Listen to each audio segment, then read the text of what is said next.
Nama aku Dr. Han. Sebagai doktor, aku dah biasa tengok mayat, tapi kes kat Jalan Ampang ni buat aku rasa kerdil gila. Bayangkan korang tengah drive celah bangunan pencakar langit KL, tiba-tiba nampak kawasan kubur lama yang gelap gelita dan berkabut tebal. Aku akan cerita macam mana sains cuba jelaskan tanah kubur yang seolah-olah hidup, tapi aku juga akan dedahkan kenapa ada satu kubur ni tak nampak macam kubur manusia biasa. Satu persoalan besar untuk korang. Kenapa setiap kali hujan lebat, kubur tanpa nama ni makin meninggi seolah-olah ada benda kat bawah tu tengah bernafas? Kubur ni memang akan buat korang rasa meremang walaupun korang cuma lalu kawasan tu dalam kereta yang berkunci rapat. Tapi korang tahu tak apa yang lagi pelik daripada saiz kubur tu? Aku kena panggil malam tu sebab ada satu penemuan yang sangat pelik masa pekerja pembersihan tengah buat kerja pembersihan rutin lepas hujan ribut kat Jalan Ampang. Masa aku sampai, suasana kat situ memang suram habis weh.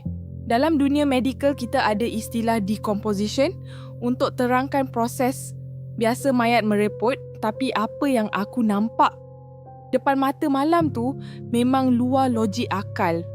Sebab tanah kubur tu membuak-buak macam ulu hati manusia yang tengah sesak nafas. Aku cuba ambil satu kayu panjang untuk palpate atau dalam bahasa senangnya, aku nak tekan sikit permukaan tanah tu untuk rasa tekstur dia. Sumpah, masa aku tekan tu, aku rasa ada satu tekanan balik yang kuat gila dari bawah tanah.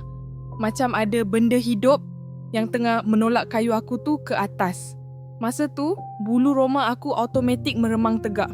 Aku cuba pancing cerita dengan penjaga kubur lama kat situ yang dah kerja berpuluh tahun.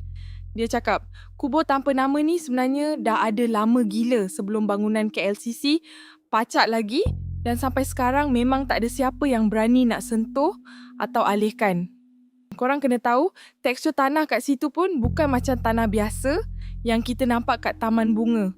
Tanah dia warna merah pekat macam darah beku yang dah lama dan bau dia, ya Allah, hanyir gila sampai menusuk masuk dalam mas perubatan yang aku pakai. Bau tu bukan bau bangkai biasa, tapi bau hanyir logam yang sangat pekat. Apa yang buat aku rasa pelik gila, setiap kali air hujan turun dengan lebat, tanah kubur tu akan menyerap air dengan kadar yang mustahil. Biasanya tanah akan jadi becak kan? Tapi tanah ni tak. Dia nampak makin gemuk, makin padat dan makin tinggi dalam masa beberapa minit saja, seolah-olah dia tengah minum air hujan tu untuk membesarkan saiz dia. Aku berdiri kat situ sambil pegang beg medical aku, rasa macam tengah tengok satu anatomi gergasi yang tengah berevolusi depan mata. Aku tanya diri aku sendiri, apa benda sebenarnya yang ada kat dalam tu? Adakah ia mayat manusia atau sesuatu yang jauh lebih ngeri yang kita tak mampu nak bayangkan dengan akal sihat? Kawasan sekeliling Jalan Ampang yang penuh dengan lampu neon dan kereta mewah tu rasa macam jauh gila dari realiti yang aku tengah hadap sekarang. Kat sini cuma ada bunyi titisan air hujan dan bunyi tanah yang seolah-olah berkeriut sebab meregang. Penjaga kubur tu cuma tunduk. Dia tak berani nak pandang kubur tu lama-lama. Dia pesan kat aku, "Doktor, jangan tengok lama sangat. Nanti dia perasan kita tengah perhati."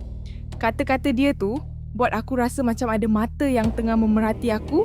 Dari celah-celah rekahan tanah merah tu, setiap kali kilat sambut, aku nampak bayang kubur tu makin membesar, makin tinggi, sampaikan dia dah tak rupa macam kubur dah, tapi rupa macam satu busut yang tengah bernyawa.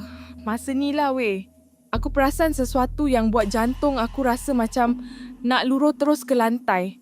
Tengah aku perhati dengan lampu picit aku tu, tiba-tiba bunyi krak kuat gila kedengaran. Tanah merah yang membonggol tadi mula merekah luas. Macam ada satu rekahan besar yang terbuka kat tengah-tengah dia.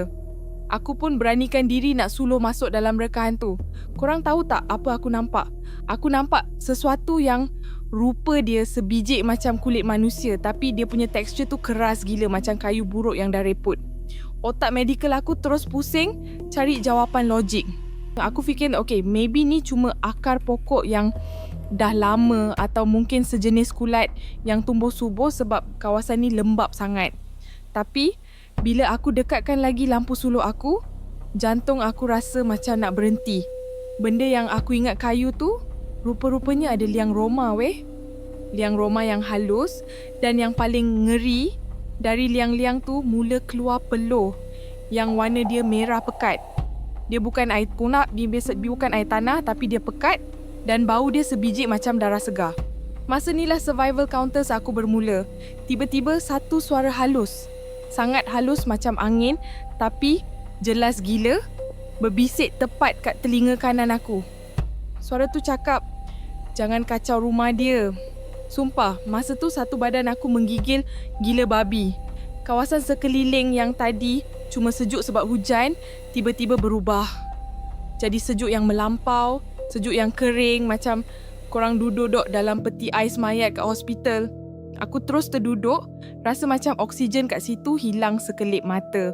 Aku tak tunggu lama, aku terus ambil satu sampel tanah yang ada kesan peluh merah tu dan lari masuk dalam kereta. Jantung aku berdegup kencang gila, macam nak pecah dada ni.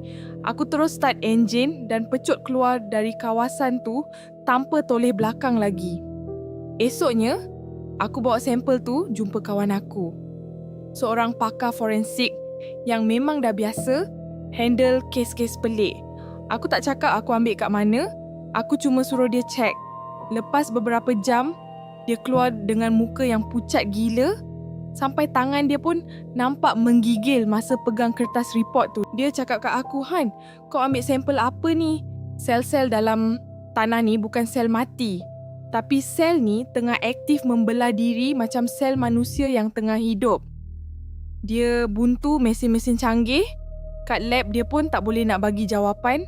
Kenapa tanah boleh ada DNA manusia yang tengah bernafas dan membesar?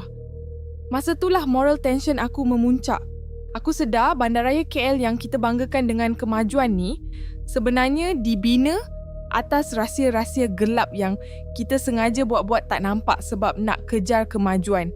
Kita sibuk kejar bangunan tinggi, tapi kita lupa apa yang kita dah tanam kat bawah tu. Ada satu teori lama yang aku dengar dari orang-orang tua kat situ.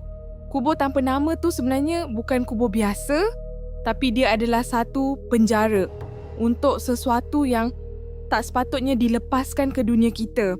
Benda kat dalam tu perlukan tenaga, dan hujan lebat tu sebenarnya adalah cara benda tu nak minum dan serap tenaga alam untuk teruskan hidup dia kat bawah tanah tu. Setiap kali hujan, dia makin kuat, dia makin besar dan dia makin dekat untuk pecahkan penjara tanah tu. Kita panggil dia misteri, tapi hakikatnya ia adalah satu amaran yang kita abaikan.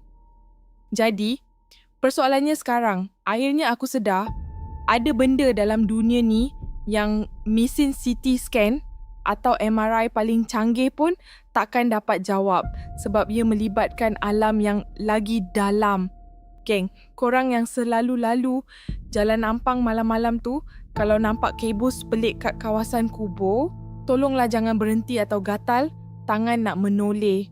Cuba drop komen kat bawah kalau korang pernah rasa berat masa lalu situ, sebab aku nak tahu juga aku seorang je ke yang rasa macam ni.